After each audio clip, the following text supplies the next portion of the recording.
Howdy, partner. Welcome to one of the most northern parts of the United States of America. Travel with me upriver as we talk to a bunch of ladies and fellers and they share their tales of wit and wisdom. That's right, it's time again for Skagit Storytellers. With Liz Duffy.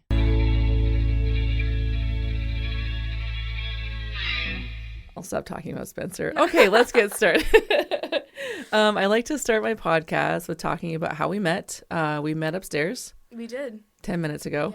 Yep. Do you want to, actually, I was going to say if you want to pull that closer. Okay. Yeah, just so it's like, I don't know.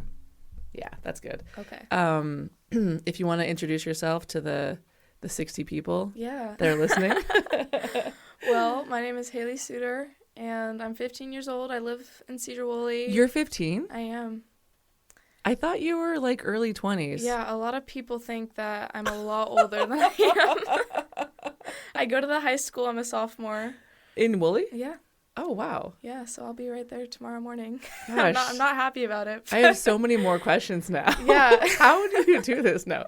That's crazy. Yeah. I actually, my favorite compliment is like, wow, I thought you were so much older, because that's what I like. I like trying to be professional, and yeah, I try to have an old soul energy, and I get told that a lot, and some people are like, wow, I don't know if that offends you. I'm like, no, it's a compliment to me. But I don't know if you can try to have an old soul energy. You just have it and you're aware. yeah. But wouldn't you say, like, you know, with a couple of your girlfriends, if you guys are all together, you probably like toss that old soul energy and just start squealing about boys and TikTok and Totally. vaping. I don't know what kids do. It is, and that's another thing, is like, I'm going to go off on a whole other story right now. Oh, that's my podcast. Yeah. Go. But in 2021, I think it was, my family converted a van, and we're a family of 5. I've got 2 younger brothers. I'm the oldest. And we had 2 dogs, and all 5 of us in this little converted van, and we just took off. We went down to Arizona. My mom's a mindset coach for sports and businesses and stuff, so she was doing a clinic down in Arizona, and she was like, well, you know, you see all the van life on social media, and she was like, that'd be really fun. And so she's like, well, we'll take the van to Arizona, and if we end up having fun and it goes well, we'll just keep going. And we were gone for 3 months. We went down like to Texas, and then we just went across to like Louisiana, and we went up to Nashville, and that was super cool because I love Nashville. And yeah, we hit a bunch of karaoke bars all the way through there, and And you were 11 at the time? I was 11. Okay. Yeah, and I realized a lot of people came up to me and they're like, wow, like you sound really good, and I'm like, really? Because I never really thought about singing. But yeah, that's kind of what planted the idea in my head. But yeah, the van trip definitely was kind of the start of it. So how long were you guys on the road? We were gone like 2.5 to 3 months. I can't remember right there. But I think the reason I started talking about that was I almost feel like I really like grew into myself when I was away, and I didn't go to school, and obviously you say I'm with my girlfriends and it's a lot different, and you're right, it is. And it's like, me and my mom talk about this all the time, where you kind of get into school and it's like there's this mold you gotta kind of fit, and it's like a lot of people graduate and then they like totally just change into themselves. And I'm like, it's so interesting how you get into groups and in high school, and it's just, you gotta like fit this mold, right?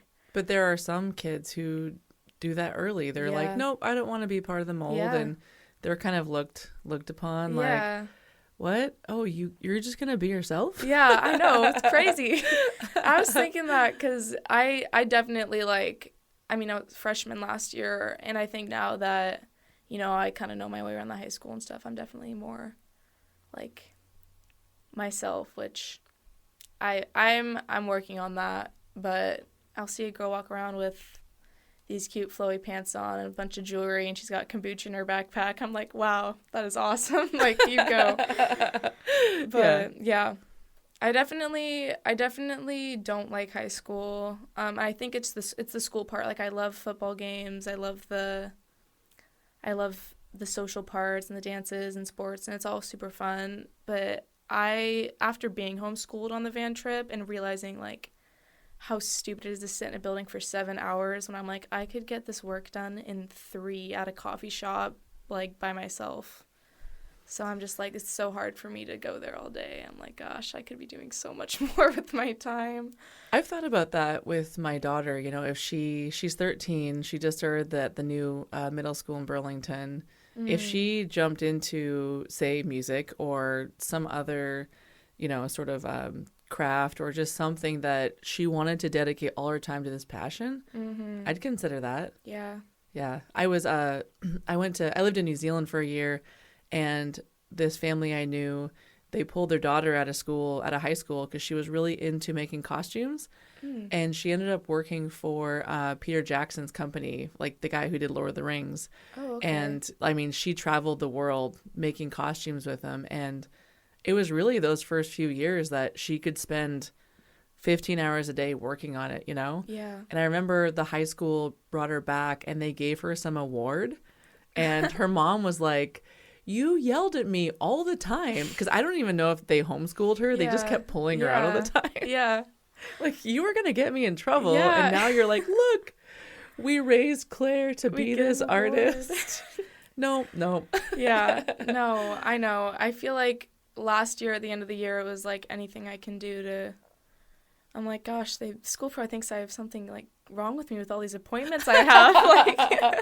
So do you feel like if, like, say, you know, tomorrow you were going to be homeschooled and you could get this done, all your work done in a few hours, what would you be doing with the rest of your time?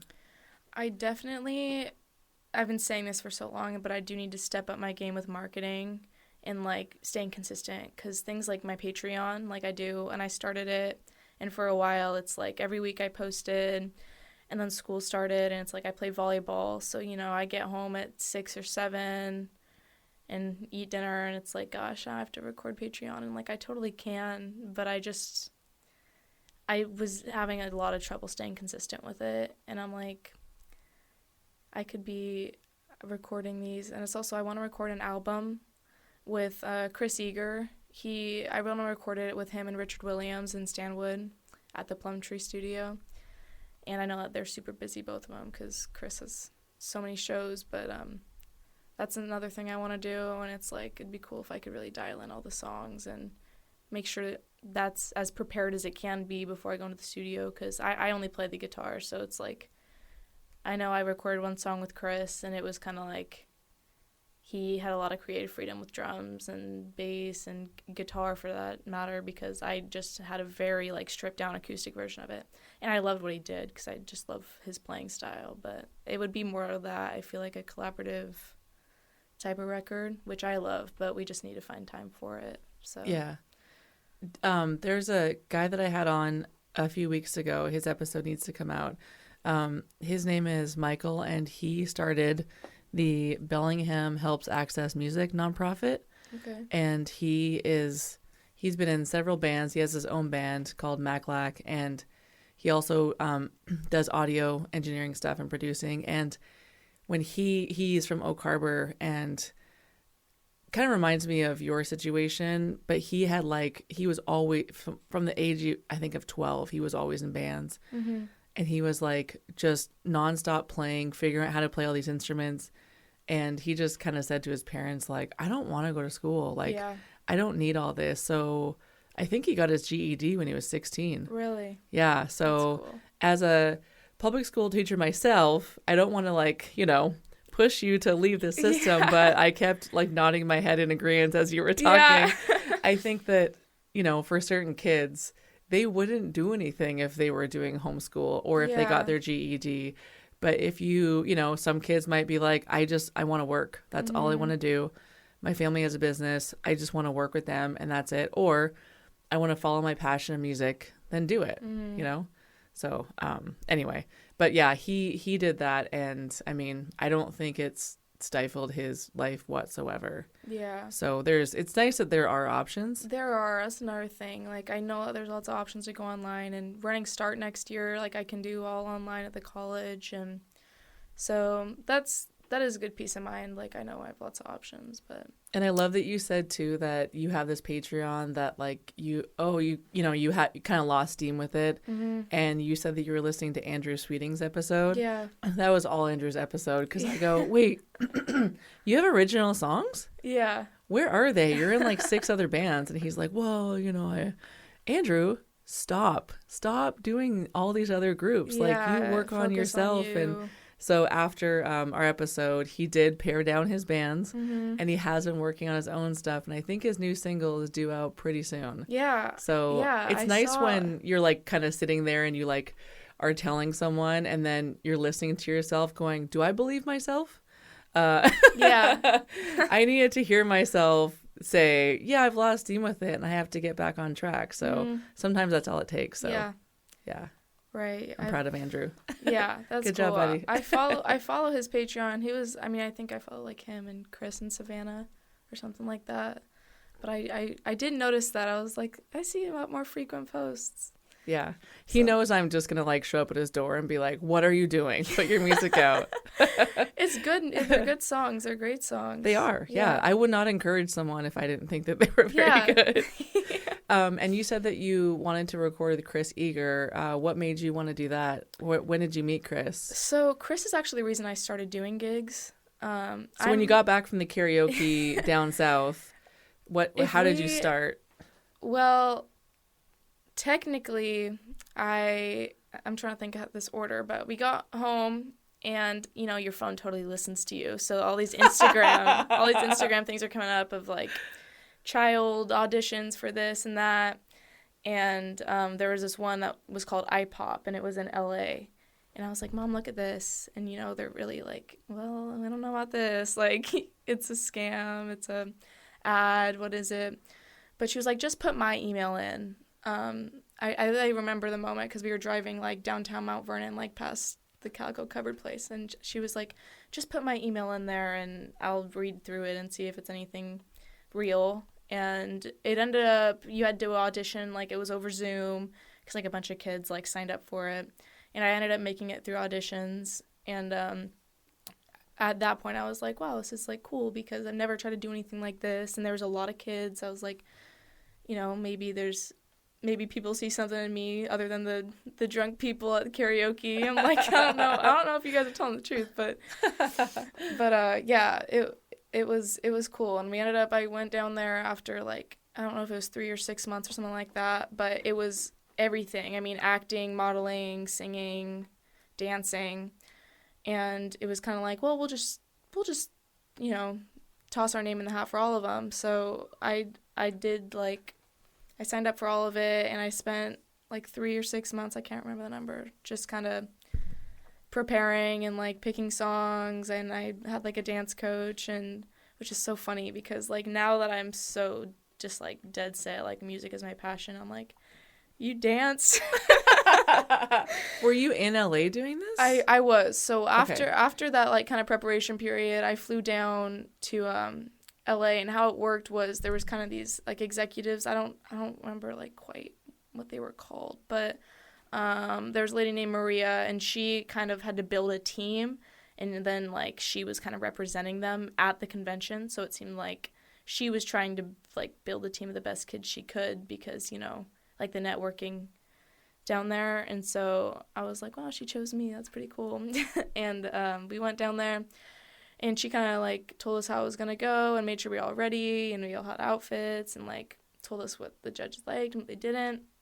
And I don't even remember all the other ones. Like, Singing's the only one I can remember doing. But the 6 months that you were preparing, you were here? Yes. Oh, okay. Yeah, and then it was all online. There. And then I think the convention was in February, I believe.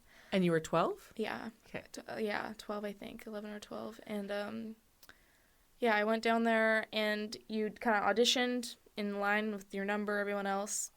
And then it was, like, throughout the weekend. And then on Sunday, you'd kind of go downstairs, and everyone had these booths. And it was, like, producers, modeling agencies, like acting, everyone had these booths, and you got a sheet that was like a callback sheet. So if people were interested in you, they'd write your name down, and then you have to come talk to them. And everyone we talked to from LA, like, you kind of know the culture. It's like very like quick, and they were like, well, we need to do this and get you in the studio, and we can do this and that and that. And we were like, whoa, because we never done anything like that. My family's a sports family, and so my parents were like, like, what do we have to move down here? Like, we can't do that. And I was like, yeah, like, it's a lot, but they knew it was something I really wanted to do. And we were kind of processing it all, and we went to the last booth, and it was, instead of from LA, they were from Nashville. And he was like, well, you're really young, and I think that it'd be cool for you to get some experience, like, writing songs and stylizing your voice. And he said something like, if you were my daughter, like, I know we'd want you to be prepared and confident in what you were doing, because it was so new to me. And my parents were like, this is the guy we're going with. So for 6 months after that, he hooked me up with songwriters and a vocal coach. And I wrote, I think it was like 5 or 6 songs. And the deal was I'd write them, then I'd pick 2, and we'd go down and record. And that's where I recorded Illusions. And if I'm being honest, Illusions is not my best work. Like, everyone always is like, you have your song out. I'm like, yeah, I do, but I wrote it when I was 11. I've gotten a lot better since then. But I do have to say, the experience of collaborating with a songwriter, because I didn't even know where to start, and just learning how to write and kind of get my thoughts out on paper, and just being more confident in that was like totally worth the money and everything it took to do that, even if I didn't like love the final product, because I have a lot of songs that I do like that I've written. And I'm like, you know what, I really want to get more of my stuff out there that I'm actually proud of. But yeah, that's how Illusions came to be. It was because of that Instagram ad we saw that day. And I got home, and after I got home from Nashville, after seeing like all the live music, I mean, it's incredible down there. I mean, even the Taco Bell had a live band. I was like, at Taco Bell? Yeah, it was so funny. We were because it's like you walk down Broadway, and it's like you're walking through a radio station. I say, because every 10 feet is a different bar with a different band, and there's 3 levels to the bars, and there's a different band on every level, just all hours of the day. I'm like, wow, this is so cool. And we turned the corner, and there was a Taco Bell, and there was a live band playing. I was like, gosh, that is crazy, but there's just so much talent down there. But then I was like, the karaoke, like, I like performing. That's like what I'm passionate about, is performing. And I love writing and recording. Like, that was a cool experience too, but I never fantasize about being a studio artist. Like, I want to be up on stage, and I have been that way since I was little. Like, my mom used to have these auctions because she was a coach. She coached softball. And every year my mom was like, yeah, you can sing your song. And I'd go up. I was like tiny. And I'd go up and sing at the auctions. And I don't know. I just always loved being on stage. So I was like, like, that's what I want to be doing. Like, I want to book gigs. And we went home after that, and I didn't really do anything. I didn't know how to play the guitar. So I was like, I should learn how to play the guitar because, I'd open up some options for me. And I think it was, 2022 was when we went to Nashville. So we got home. I also recorded in February. So we got home, and Chris Eager was playing at the Railroad in Burlington for the Skagit Speedway puts on the Dirt Cup event.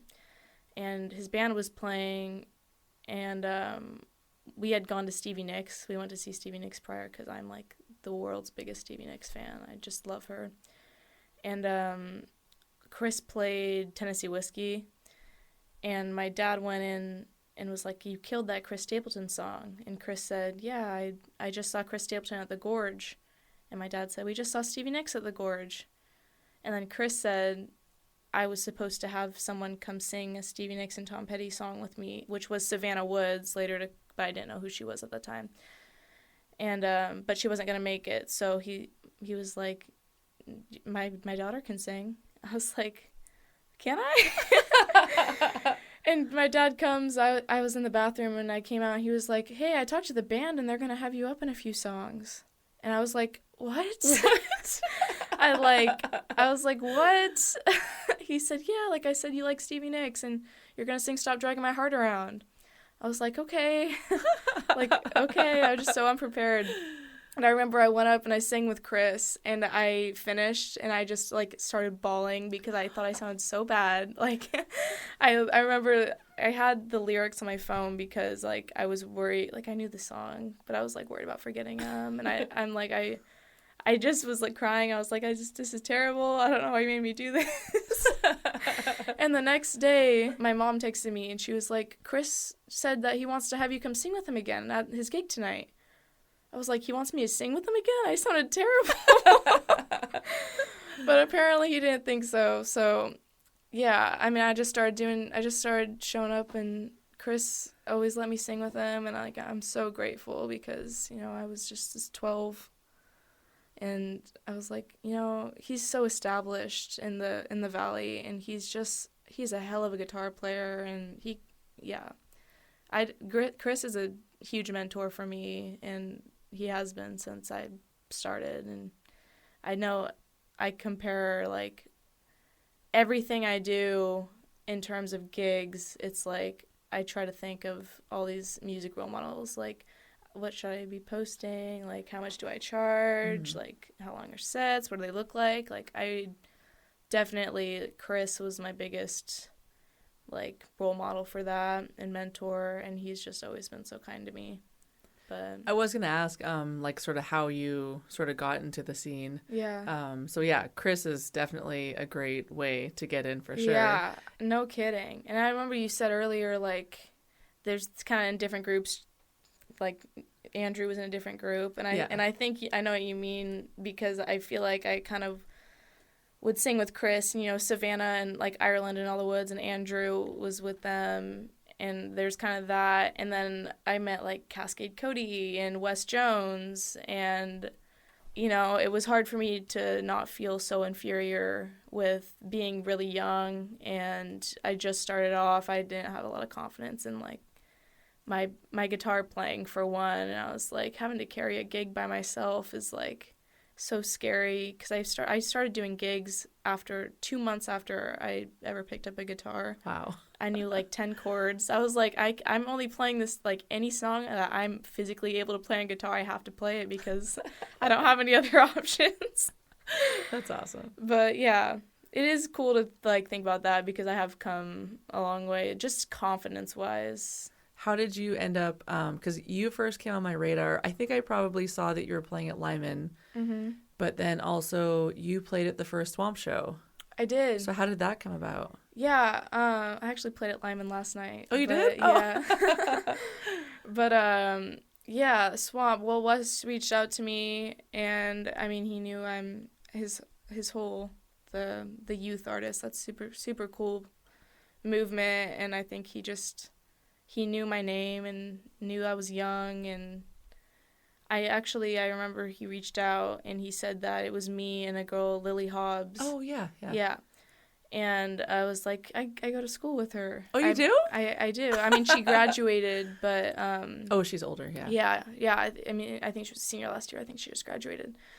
But I knew the name because she was a cheerleader, and one of my best friends is a cheerleader. So I kind of, you know, we were like mutuals. And I was like, that's cool, because I saw she posts TikToks of her singing all the time, and she has a beautiful voice, and I wondered if she does shows, and I was like, that'd be really cool to have someone that's, like, kind of in the same age, you know, that's also doing this. But yeah, so I reached out to her, and she was like, well, my guitarist kind of quit on me, and I was like, I can play guitar for you. Oh, so you guys played together? So we did. It was supposed to be, like, her set, my set, and then Friends with a Ghost was finishing it off. And she was like, I'm not going to be able to play because my guitarist. And I was like, well, I'm no guitarist. Like, I can play a couple chords, but I think we could figure out enough songs to do, like, a 30-minute set or whatever the time limit was. And we did, and it was super fun, and she just has such a beautiful voice.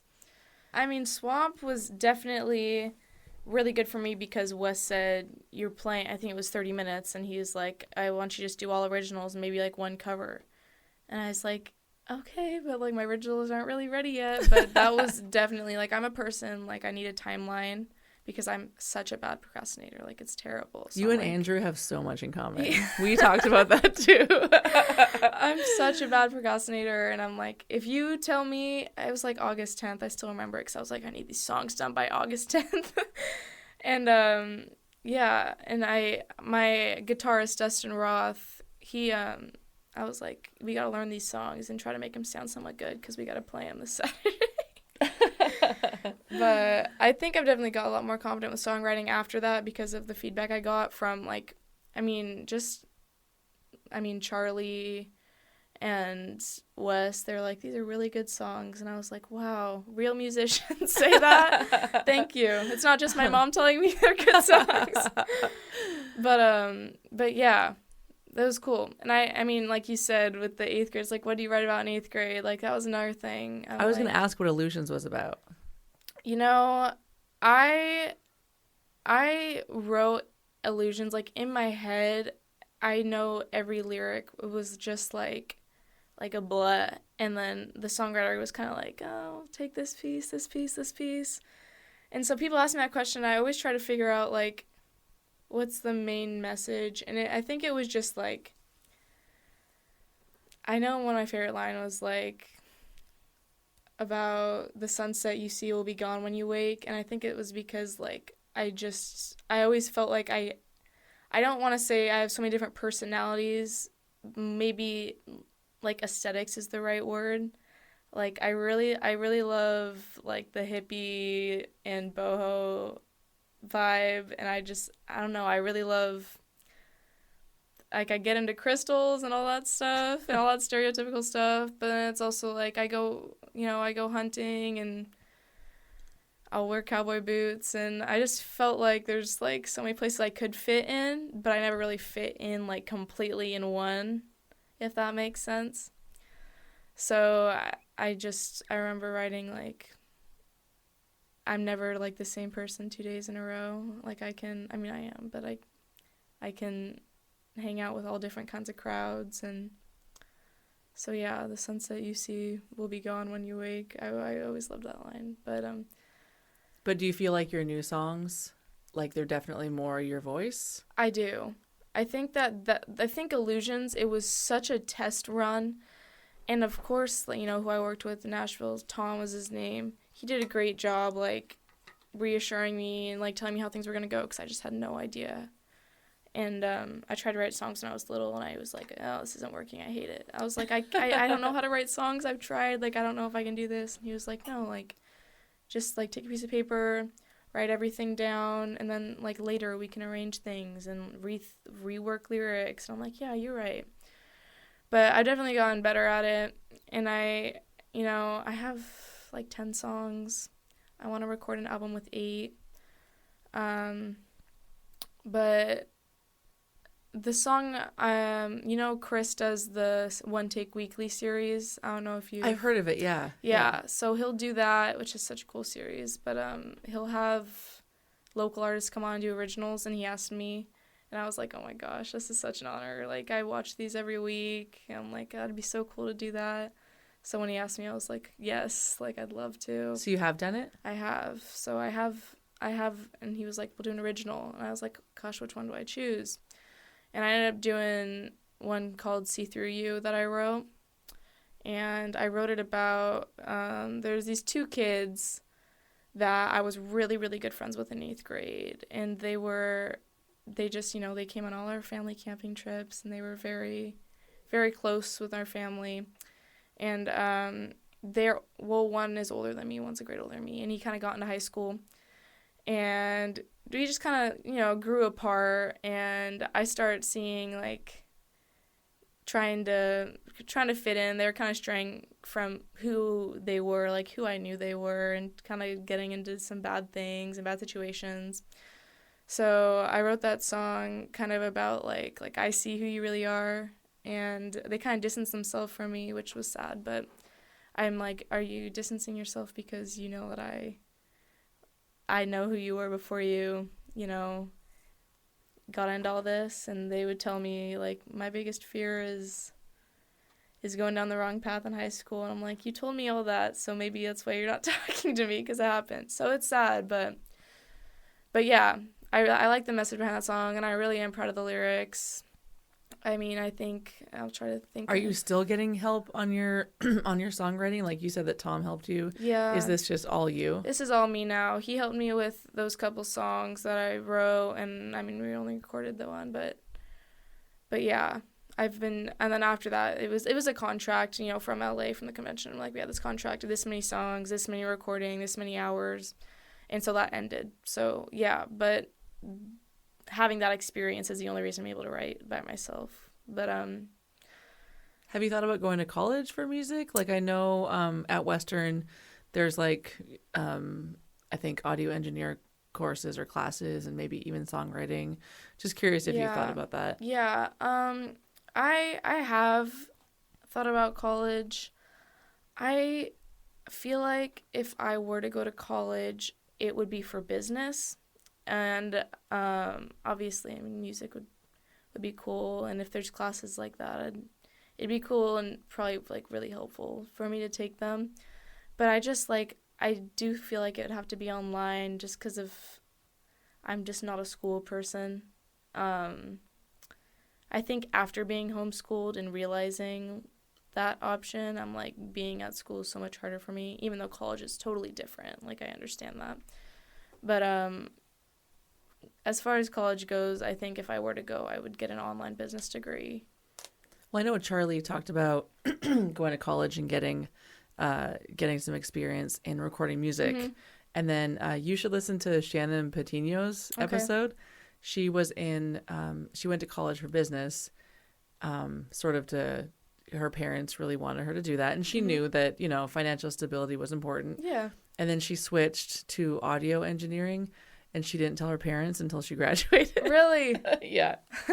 So, I mean, she works at, I think she works somewhere in Mount Vernon. She has a full-time job, but she uses all of that audio experience that she learned to, work with Zach and record her first album. So very cool. And I think that is something too about college, is that, like, you never know who you're going to meet. Yeah. So it's almost like a way to, like, meet more people in the scene. Right. So, but it does sound like I don't think you'll have a problem with, like, getting out there and meeting people, since your dad seems to, like, hey, Haley, you're doing this. Yeah. Just kidding. No, I was going to ask too. So you said that you're going to do the you did the YouTube series with Chris. Mm-hmm. And then you said that this was your first podcast. It is. What an honor to record you. And then your recording of your debut album, is just waiting for the right time to meet with Richard and Chris. Mm-hmm. So until then, you said you played at Lyman last night. Mm-hmm. Do you have a lot of gigs lined up? Are you kind of, like, waiting to see how school ends up, or? Usually I play, like, 2 to 5 gigs a month. It's really, right now, I haven't been reaching out so much. Like, I have gigs booked, but it's like if they reached out to me and we found a date. And it is hard right now with volleyball, because I play volleyball for the high school. So finding, like, times to, having to look through so many different schedules, and I can't drive. So, it's like, do my brothers have sports going on? Because my parents have to drive me to the gig. So it's slower right now. And I also think part of that is the winter, like a lot of winter, if they do live music like Farm Strong. I mean, I'm playing there in December, I think, December 4th.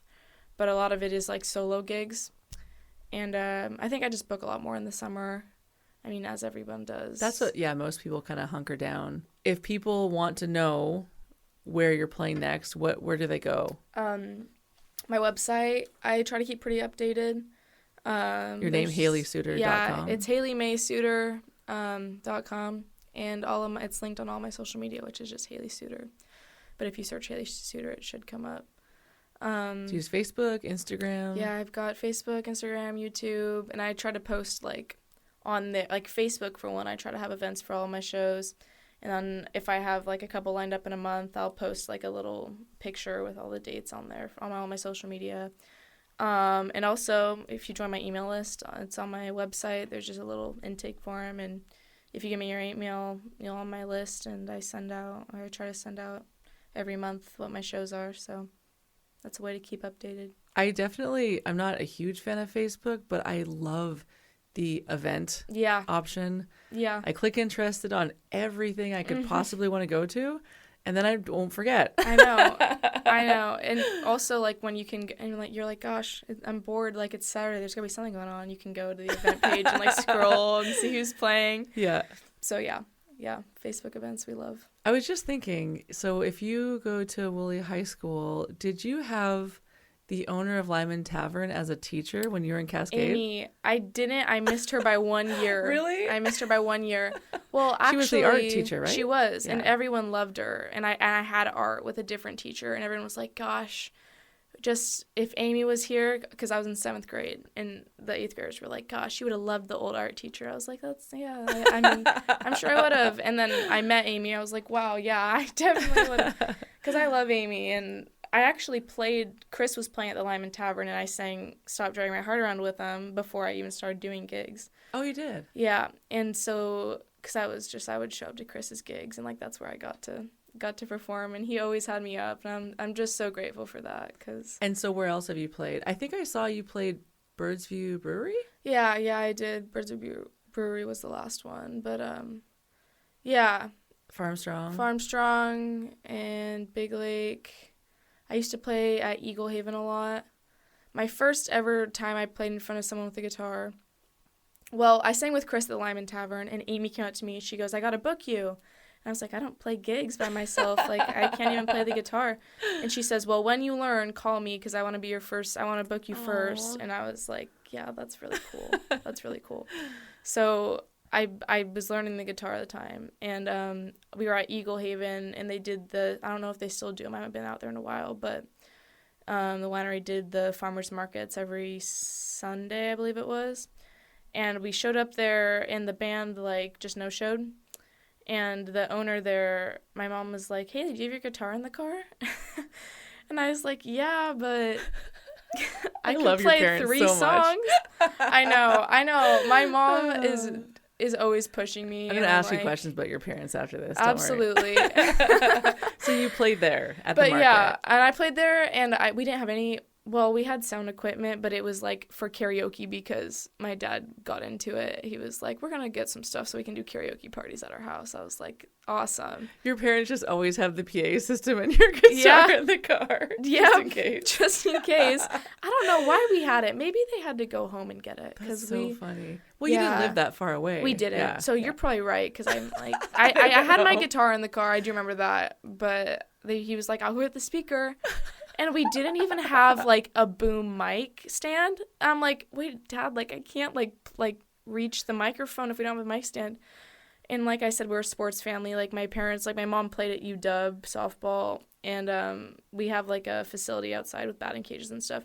And he got this, like, rubber bat for drills, and he, like, zip tied it or taped it to the mic stand to make a boom mic so I could play at this winery. Oh my gosh. And I was like, gosh, because I kept trying to make excuses. I'm like, "Oh, well, I can't do it because we don't have the right mic stand." And my dad was like, "Hold on, let me get some duct tape." That's awesome. So yeah, and I played, like, a couple songs, and I was like, "That's all I got. Like, I don't know anymore." And they were like, "No, just sing over a backtrack." I was like, "Okay." Do karaoke. It totally was karaoke. It totally was. But I was like, it was motivating to learn more on the guitar. But after that, I reached out to Amy. I was like, I'm confident that I could play for 2 hours. And she's like, "All right, booked." I'm like, no questions asked. Like, but yeah, I played at Lyman, and I was so nervous. Like, I remember I had my set list, and I literally had, like, a script. It was like, I was like, I have to entertain these people. Like, what am I going to say in between songs? So I'd have, like, bullet points, and I, like, highlighted, like, important things that I wouldn't forget. And oh my gosh, yeah, I was so nervous. But it went well. It went great. Everyone said they loved it. So I was like, Yeah. And you've played there how many times now? You know, we used to play there quite a bit, and we loved the Lyman Tavern. Like, Dustin, my guitarist last night, he was like, it's good to be back here, because it's been a little less frequently.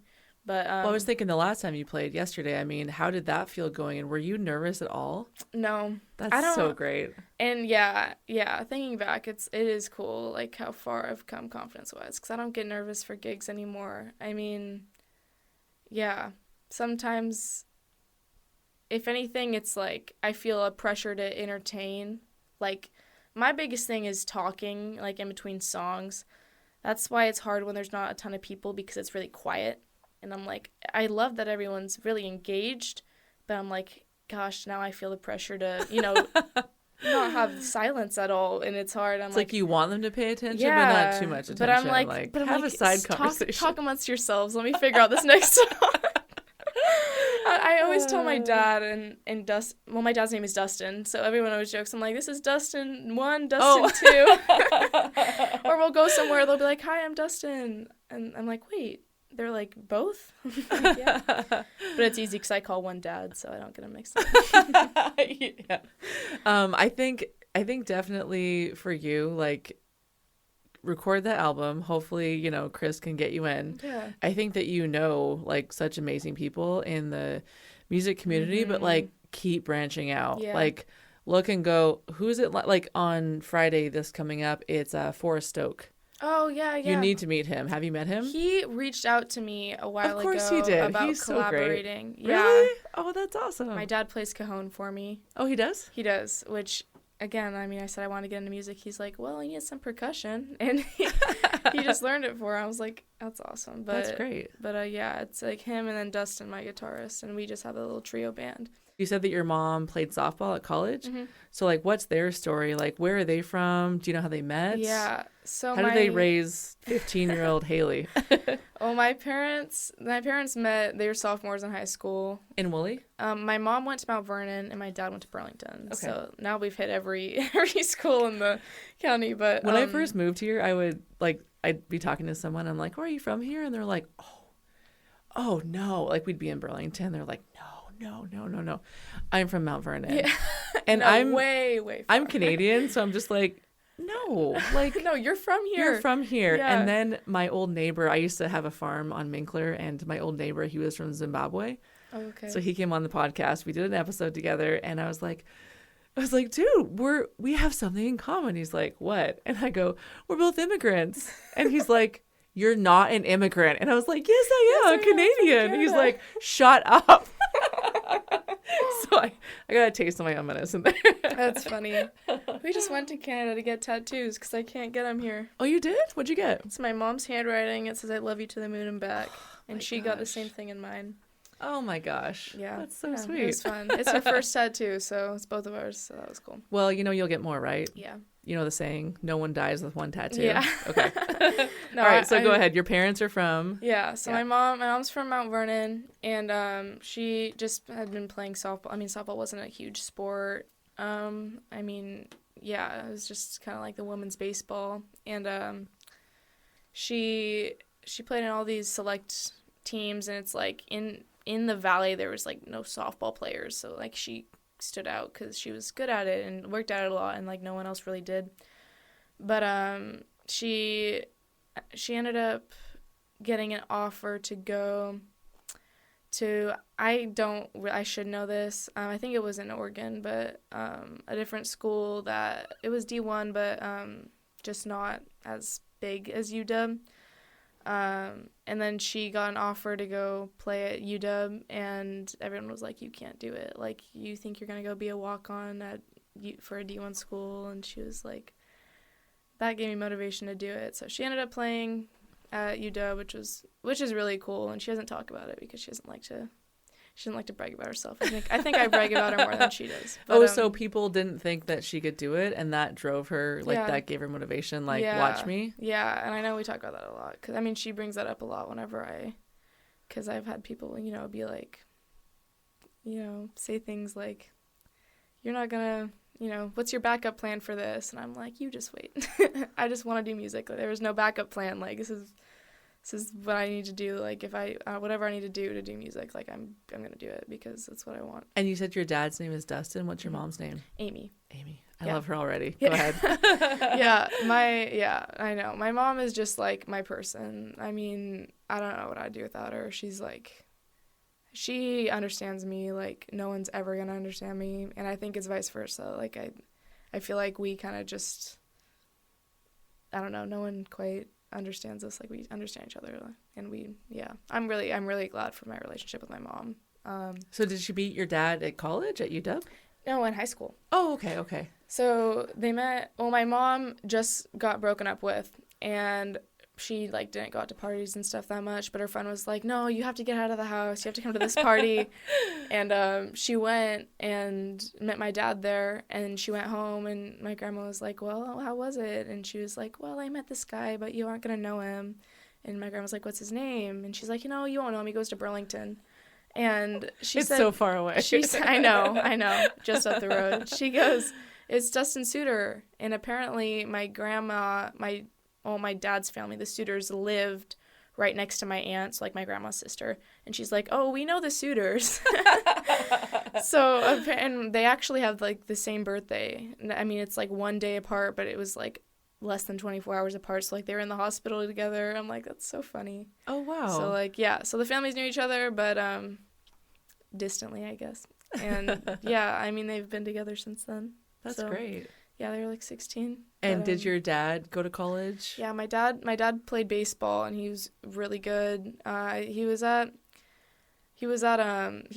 made UW, like he went to UW, but they messed up something with the credits for high school where it was like he didn't have the right credit to be there or something. It was this big like debacle, but he ended up only playing for one semester. But so yeah, I mean, softball, baseball is like the family sport, and me and my brothers have all been playing since we were little. But so yeah, when I was like, I want to do music, they were like, oh, okay, we don't know what we're doing, but they can't be more supportive. I mean, they literally bought sound equipment the second, and my dad like learned to play the cajon, and because if someone met you guys kind of on the surface, they would say, oh, it looks like her parents were already kind of like into music and they knew what to do. Yeah, they didn't. Had no idea. All they know is how to support you. Yeah. And they're like, we'll figure it out. Yeah, and we figured it out. I mean, I know like a lot of people, because my dad doesn't play the drums. He, not a full drum kit, and a lot of people like say, like, your dad like he's played drums for you? I'm like, no, like we're just getting by with what we got. And well, if he wants to play, he can always come over here. No, we actually have a drum kit at home, and we do. He messes around on it. I'm like, I feel like he's made a lot of progress learning. He's like, no, I'm not good enough. I'm like, okay, Dad. But yeah, my dad really loves music, actually, and I mean, he says things all the time, like if he had one wish, it'd be to be a musician, and I think he likes being on stage. I think he doesn't like say it straight up, but he enjoys playing music. Did they have music playing a lot when you guys were growing up? Well, you're still growing up. Oh, yeah. Well, I feel like we go to so much live music now, like I'm sure you guys do, and it wasn't like that. Like we always liked live bands and live music, but we weren't really aware of how much of it there is in the Valley. But yeah, I mean, we've always loved music. We just never really thought we'd be the ones making the music, but it is unreal how much music we have here, and I think more people don't go to shows only because they don't know. Yeah. Once you start to like learn about it, though, it's nonstop. Like it is, and everyone is so good. I mean, because we've traveled so much, it's like, yeah, we always try to hit up live music. Like that's like the main thing we look for, and I'm like, gosh, we're always like, Chris is better, like Savannah's better. I'm like, we are spoiled. Yes. We are spoiled. We have such talented musicians in the Valley. I agree. I mean, I see people spending, hundreds and hundreds of dollars on Morgan Wallen, and yeah, he's fine, but you only like him more because you've heard his songs on repeat. Yeah. When we do our radio show, sometimes I have to listen to a song because the way we play it or we do it is we play a local song and then we play a song that reminds us of that song. Mm-hmm. Sometimes I can't quite think of one yet, so I'll just put the song on repeat. And honestly, no, they're a band out of Anacortes. I was like humming their song like a couple days later, and I went, what song is that? And I was thinking, I'm like, oh, it's their new single. And so I just noticed that, like, if you just have a song on repeat, it gets into your head. And that's what all the major labels do is they constantly put them on commercials, radio, all that. So it's like repetition just builds that. Totally. And so if you just kind of force yourself to listen to local music, like, you'll find that you like it better. Like, forget Morgan Wallen, Morgan McHugh, and from Bellingham, like, he's just as good. And you go see it for $10. If you buy a CD from him, he won't forget you. He'll be like, oh my gosh, thank you. Right. And you tell him your name, and next time you show up, he'll say hi to you. Yeah, it's a personal That's experience. not going to happen it's at Climate Pledge. I know. Savannah Woods was my, like, number one on Spotify. And I'm like, gosh, I love, like, I mean, I listen to Chris all the time too. And I'm like, there's a lot of local, like, Andrew. I'm like, gosh, like, more people need to put their music out. And I'm like, Haley, you can't say that. You don't have to get your music out. Okay, but you can't pull an Andrew, though. And because I'm wondering if you might do this. You might pull Illusions off streaming. I won't pull Illusions off streaming because it was, like, my first. I think that I wish more people knew that I never played at shows, and, like, my dad always yells at me for it. But I'm like, I just don't love the song. Like, I just don't love it. And it's... But they'll start to, like, once you put more stuff up there, they'll see your journey. Yeah, which is cool. Like, I'd love to see, like, the progress. I'm just like, I need to get more songs because I want people to, like, hear what I'm proud of. But if someone listens to, like, one of my first 15 or 20 episodes podcast, the sound quality is horrible. And, like, every single time I just get better. Like, I just started using Pro Tools, like, a month ago. Yeah. So, yeah, it's nice because it shows your progression. And you're not, like, scared if, like, a, YouTube clip comes up from, like, 5 years ago. You're like, yep. Yeah. That's where I was. It's a fact. There's not really much more to say. Yeah. I mean, everyone has that story. Like, we all got to start somewhere. So if any kids are out there listening and they're like, what? Haley's 15 and she's doing this? I mean, what advice would you give them if they're like, they don't know what to do or where to start? I still feel like I don't know what to do and where to start. So just do it. Just do it. Yeah. Yeah. Like, I still don't know what I'm doing, and I'm probably doing it wrong, but I'm doing it. So learn how to play the keyboard or the guitar. Learn how to play something and just fake it till you make it. Like, seriously, everyone says that. But, like, everyone always just, like, they're like, gosh, your parents are so, like, supportive and cool. Like, how long have you guys been doing music? I'm like, I learned guitar 2 years ago. And my dad just came off the baseball field and learned how to play. And it's funny, actually, my guitarist also, he played baseball with my dad in high school. And he did? He works at a car dealership. And I was like, I need a guitarist because I could do a lot more because, like, I can only do so much with just my guitar. But my dad was like, why didn't I think of this earlier? Dustin Roth plays guitar. And we called him, and he said, I haven't played guitar in, like, 20 years. And we were like, well, you better knock the dust off it because we need a guitarist. That's great. And he came in, and it sounded great. I was like, you haven't played guitar in 20 years, really?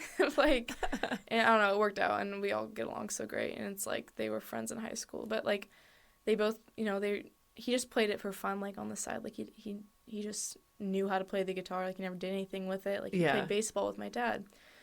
And we played at the fair this summer, and we were walking on the Mount Vernon baseball field to, like, that's where the stage is. And I was like, did you two ever think you'd be coming to the outfield to play music and not play baseball? And they were like, you are so right. This is so weird. Like, if you would have told me, like, 5 years ago, and my dad, that we were, like, had a band and we were, like, playing at the fair, we'd be like, what are you talking about? There's a band in Seattle, they're called Biblioteca, and there's 3 of them, and they have a story of how the band started. So one of them was at, I don't know, a bar on Capitol Hill, and the band member number 2 came up, and they just kind of met, and one of them said, yeah, I'm in a band, and I'm actually looking for a bass player, and the person said, oh, I play bass. Oh, cool. Well, do you want to jam sometime? Yeah. Mm-hmm. So the person went home, bought a bass, and taught themselves how to play. They didn't know how to play bass at all. They just wanted to, like, be in a band with them. Yeah. And I think the story was like the one who said, yeah, I play bass. She's Ukrainian, and that's just like something her mom would always kind of push on her, is like, say yes now and figure it out later. Yeah, you'll figure it out. And Tim Meckling, he's, infamous for, I've quoted Tim several times in here. Tim is one of the co-founders of Washington's Records, and Tim says like he's collaborated with like so many people in the Valley. And he says, I'll take a D musician over an A musician any day if they're enthusiastic. Yeah. I just want passionate people to play with. Yeah. I don't care how good you are. We'll figure it out. Yeah. Yeah. Yeah, that's cool. And, like, that makes me think, we were at a coffee shop, and I saw, like, a van outside parked next to ours. And I was like, hey, we have a van buddy. And I went up, and there was a bumper sticker, and it said, like, just like most musicians, you're following a drummer or something like that. And I went up to the window. I was like, sir, are you a drummer? And he said, yeah, I do. I play drums. And I was like, you know what? I need a drummer. This was like 2 weeks ago, maybe. And I gave him my card, and we kind of talked, and he, And then I got a text from one of my friends from school. His name's Alex. And he was like, why does my grandpa have your business card? What? And Alex lives right down the road from me. He was like, my grandpa's at my house, and he has your business card. I said, what? That's your grandpa? And, I was like, that is so funny. Like, are you kidding me? I've been talking to you for 3 years in class about how I want a full band, and your grandpa plays the drums, Alex. I have to ask what his name is now. Yeah, Mark Gage is okay. the drummer. And he I don't think he's been in a band. He's been drumming for 7 years, I think, and he drums at church. Yeah. And so he's like, he said the same thing. He was like, I haven't, played with a ton of people, but like, we'll figure it out. And I'm like, that's kind of our motto here. Like, Dustin hasn't played. We haven't played. Like, we're just figuring it out as we go along. And we played at the open mic night. He had a bassist come in. Her name was Kay. And we did like 4 songs that we were able to throw together. And I'm like, that's great. This went well. So hopefully that's a start of something. Yeah. Oh, I love that. Have you thought about what song you want to play today? Yeah, I was thinking, you want me to play? I'm just joking. The funny thing is, when I had an opening, or I had like a song release party for Illusions in Cedro at the Bigfoot Den, and I didn't know how to play my own song because I didn't write the chords because I didn't know how to play the guitar. So I sent the song to Dustin. I'm like, can you learn how to play my song so we can play it live? Oh, but yeah. I'm thinking I want to play a song called Ivy that I wrote. And, this might be like your first single off the album? It's one of my favorite songs. I wrote it, I was shooting bows with my grandpa, and my grandpa passed away in May this year, so that was really hard because he's like, we were super close. Your dad's dad? It's my mom's dad. Oh, mom's dad. Yeah, so he, we would always shoot archery and, like, go hunting with him and stuff. And we would go to the boat club, and I don't want to cry. No, do it. It's fine. But we would always shoot archery, and the boat club is just beautiful because it's all in the woods. And there's ivy all over the trees. And I was like, I'm going to write a song called Ivy. So we were actually, I just, like, wrote that in my notes. I was like, yeah. I'll figure it out later. May. Yeah. So, So we were, I think it was 8th grade. Yeah. It was 8th grade at the end of the school year, and we went up to Montana to go hunting for prairie dogs. And it was like a 10-hour car ride. So I was like, yeah, I have nothing else to do but finish this song. And that has nothing to do with bows or hunting or anything. But yeah, that's kind of where the inspiration came from, for the title anyway. And it is interesting, like, every song, I'm like, sometimes I'll write it, and then I'm like, I gotta think of a name, or I'll, like, think of a name and write it about that. But, yeah, this one is called Ivy, and I wrote it about, like, there's this, one of my old boyfriends, I think it was, like, very consistent, like, not consistent, there was a lot of certainty, and I was like, just, a lot of people just search for certainty, and I'm like, I'm not one of them. You're saying it was boring. It was boring. It was boring, and not even, and it's not even like, that wasn't even the issue. It was almost just like, like you said, like your husband's your best friend, and I'm like, I don't think I could like hang out with you, you know, like for 60 years. For 60 years, yeah. Yeah. But yeah, I wrote this about ivy, and the whole concept about it was like a tree just stays like firm and planted, and it's very rooted and consistent, and ivy just climbs all over the tree and grows everywhere and goes wherever it goes. So I was like, you know what, that topic would work for this song, because I was like, well, now I need to write a song about ivy, but I don't know what I'm gonna write it about. But yeah, so I'll do that one. I am learning to let go of the things that don't serve me anymore. I am trying to embrace my journey, but I'm too aware of what's going on around.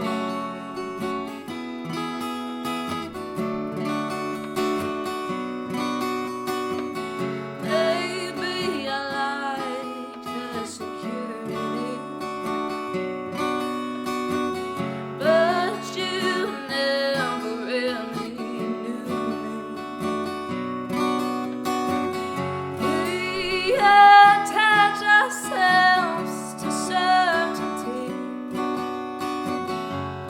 I was the ivy and you were the tree.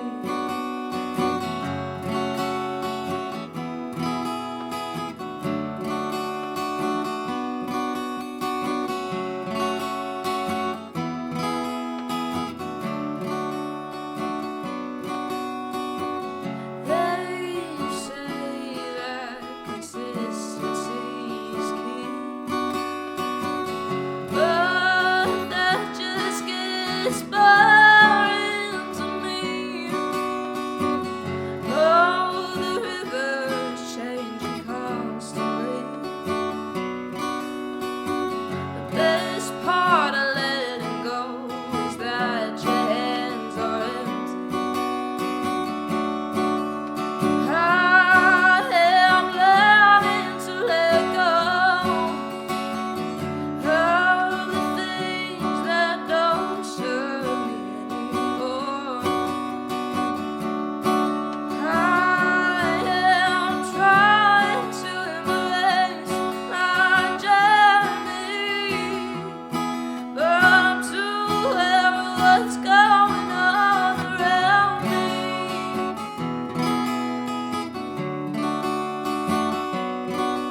Like ivy, I need room to grow. I can't always stand beside you when my mind is full. I never know where I'm gonna go. I can't be rooted down or else I'll never grow. Maybe I like the security, but you never really knew me.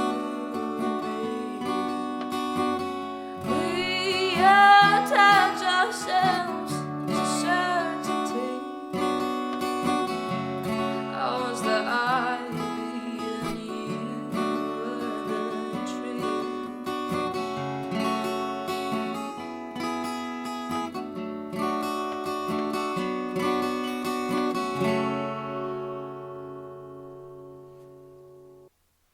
Nice. That was great. Thank you. Yeah, you even sound like you're older, like when you sing. Do you know what I mean? Like you do. Yeah. You do have the old soul, like vibe. That's great. Well, I'll send people your way, and thanks for coming over. Yeah, no, thank you for having me. This was really cool.